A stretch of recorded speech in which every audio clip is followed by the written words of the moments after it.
Warning: Geeking Toyetic is a show aimed at the adult collector, and as such features adult language and humor that is not appropriate for younger audiences. Viewer discretion advised.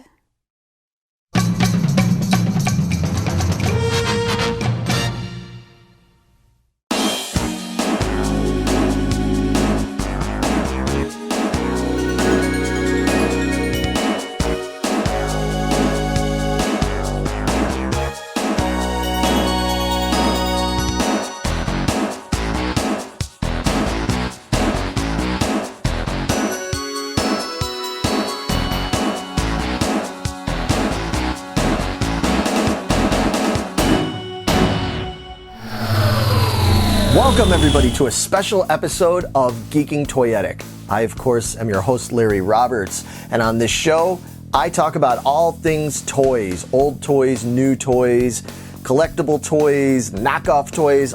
I love any kind of toy, especially things that remind me of my childhood or still make me feel like a kid even now.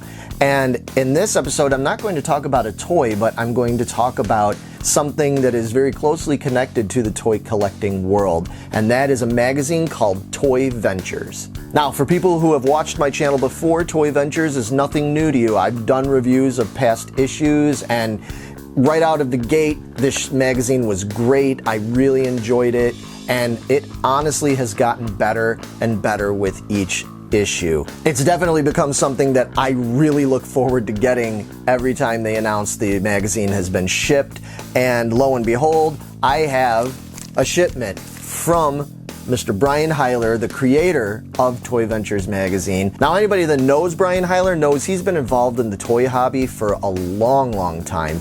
He created the Plaid Stallions website with all its kitschy, throwback stuff and catalog pages and all that stuff he likes to feature. It's great fun. I definitely suggest you check it out.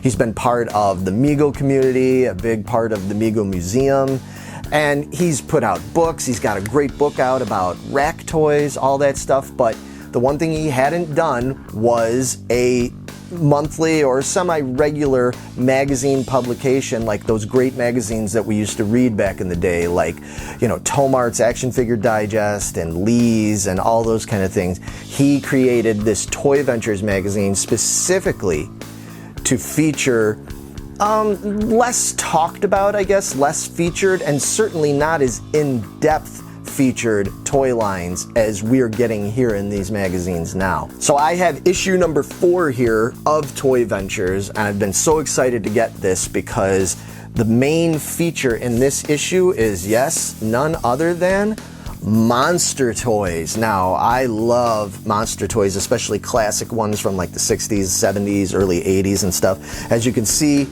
here on the cover, we have Munster Mash. So there's a whole feature in here that deals with Munsters toys, specifically that line, and there's also a feature in here on possibly, easily one of my favorite toy lines of all time, and that is the monsters that came out from Mego back around 1974.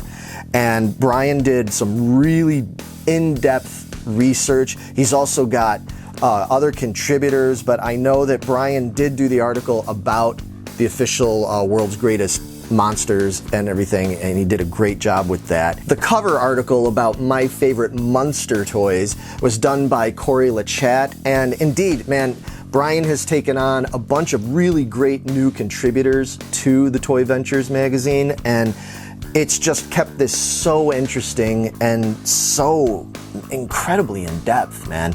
There's stuff that's in here that I didn't even know existed. I love the fact that there is an article about Glump. Yes, he's Glump. He's Glump.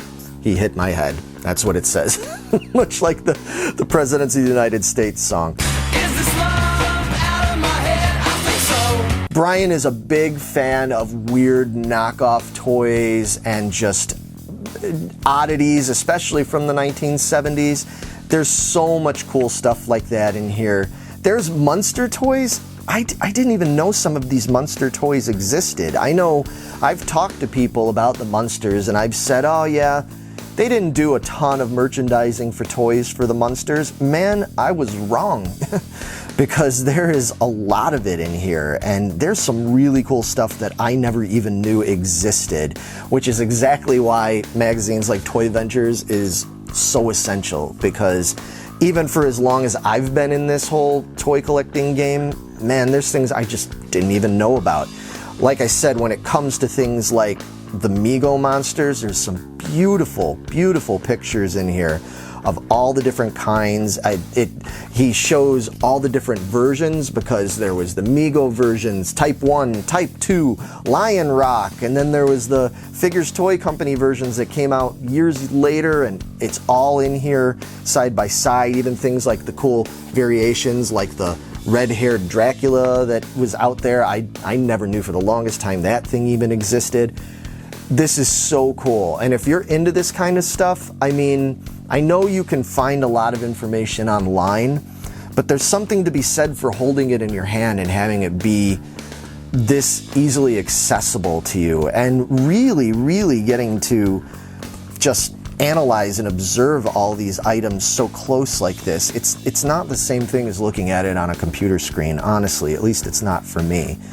I love the fact that he even threw in a little article at the end about these super Amici figures. These are like weird Italian Mego knockoffs. They look horrible, but people like want these things because they're so hard to find, and in some cases, apparently, according to the article that Brian and Vincent Serbone wrote, these things are harder to get, and maybe in some cases more expensive to get than their regular proper Western versions of them. So there's just so much good information in here. They even get into the whole Action Ape-Man thing, the weird not really official versions of the Planet of the Apes type figures and stuff, and showing them side by side with Action Danny Dare and all that. Man, this is worth every penny.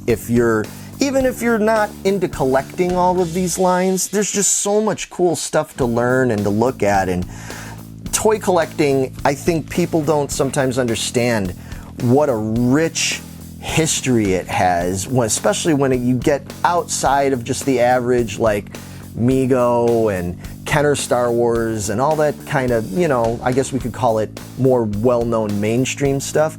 There's so many cool, unknown and forgotten about or little niche things in this hobby that you never know. You might read some of this and go, you know what, I think I need to get me some of those Action Ape-Men, or I want one of these Super Amici figures, because I'm sure there's a bunch of you that, like me, probably never even saw those things, and you probably never got close-up, in-depth articles and pictures of them like you get in this magazine. So honestly, they did a great job with it. I love the pictures. I love the cover art. It's perfect. And if you order directly like I did from Brian and those at Toy Ventures, you also got, come on, you get a little Mad Monster pennant. So again, needless to say, since I'm such a huge fan, ever since I was a child, of this line of monsters, as soon as I found out he was making this pennant, I was like, oh man, I gotta get my hands on that. And it's a little guy, but it's awesome. This will look so cool on your shelves or in your display case with your monsters. It's kind of a must-have in my book as far as I'm concerned. So anyway, you can find this online. I will put links in the description below. I will put them in the graphics on screen so you know where to go find out more about Toy Ventures magazine. Definitely look them up on Facebook. They've got a Facebook page, of course. I think it's Toy Ventures Mag, facebook.com, all that. I'll have all those links here in the video and in the description below. As soon as I get done with these magazines, I am ready to absorb more. And each one of them so far I have read multiple times, and this one will be no exception. That's it for now. I will be back soon. It has still been a tough time lately, trying to find the time and make everything happen with all the craziness in the world, but I have a stack of brand new toys, retro toys, new toys, all sorts of stuff. I have tons of stuff that is literally waiting for me to turn the camera on and turn the microphone on and open up and show to you and get in depth about. So I will be back very soon with more toy content. Let me know in the comments below what you think of Toy Ventures. Let me know what you would like to see more from my channel. If you have specific toys or questions, I'd love to do another viewer Q&A video soon. It's been a little while since I've done one of the Q&As with you guys. So let me know if there's anything you would like me to answer, and I'll be back very soon, everybody. Until then, happy hunting and see you then. Bye-bye.